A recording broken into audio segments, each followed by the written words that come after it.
Ku itariki 20 z'ukwa kane 2025 nibwo inkuru yumvikanye mu matwi y'abantu bose kuri Inosi ya Rurema. Abakristo b'abanyakatolike bumvishe ngo Papa Francis yapfuye ku myaka 88. Yari amaze iminsi arwaye, ariko iyi ndwara yaje kumuhitana. Ku munsi w'ejo rero hari kuri Pasika yasomye misa nk'uko byari bisanzwe, uko yari asanzwe ayisoma. Arangije kuyisoma, ubwo abakristo nyine barishima, hanyuma arataha. Papa Francis rero yapfuye mu ijoro ryakeye. Yapfiriye mu rugo rwe aho bitaka saa sita, niho yaje kuba yapfira. Mu nkuru rero zagiye zitambuka ku mbuga nkoranyambaga zigiye zitandukanye, mwagiye mubona amafoto ye banditseho ngo RIP Papa Francis yapfuye. Iyi nkuru niyo kuko yatangajwe n'ibiro bya hariya i Vatican i Roma. Pasika rero ejo ku munsi w'ejo ku itariki 20 z'ukwa kane 2025 abantu barishimye cyane kuko ni umunsi w'abakristo, umunsi twibukiramo byinshi mu bijyanye n'uriya munsi nyine wa Pasika.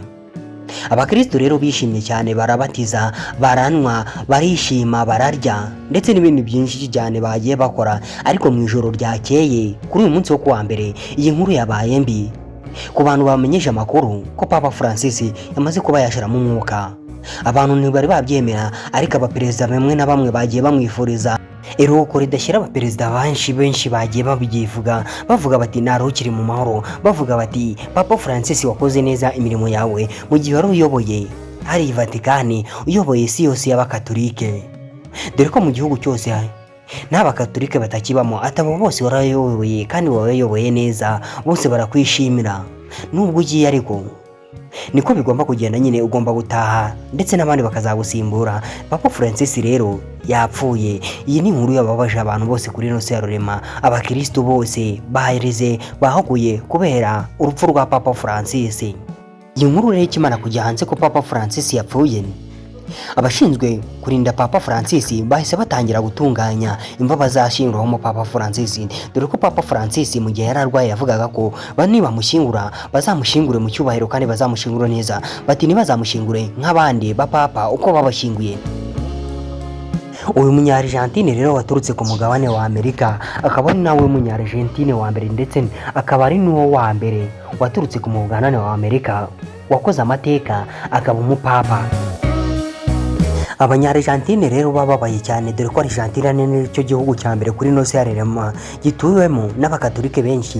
Bababaye bavuga bati uyu munya-Argentine wacu, umurigende wacu aratashye, waduhesheje ishema kuri Inosi ya Rurema ku Mana, ndetse wari nyir'ubutungane, watugezaga ubutumwa bwiza ku Mana, ariko bibaye ngombwa ko nyine wigendera. Ruhukira mu mahoro, ubwo natwe tugiye gusigara tugusengera, tugusabira imigisha ku Mana. Ngabo abanya-Argentine rero bababaye cyane, ndetse bababaye kurusha abari hariya i Roma i Vatican.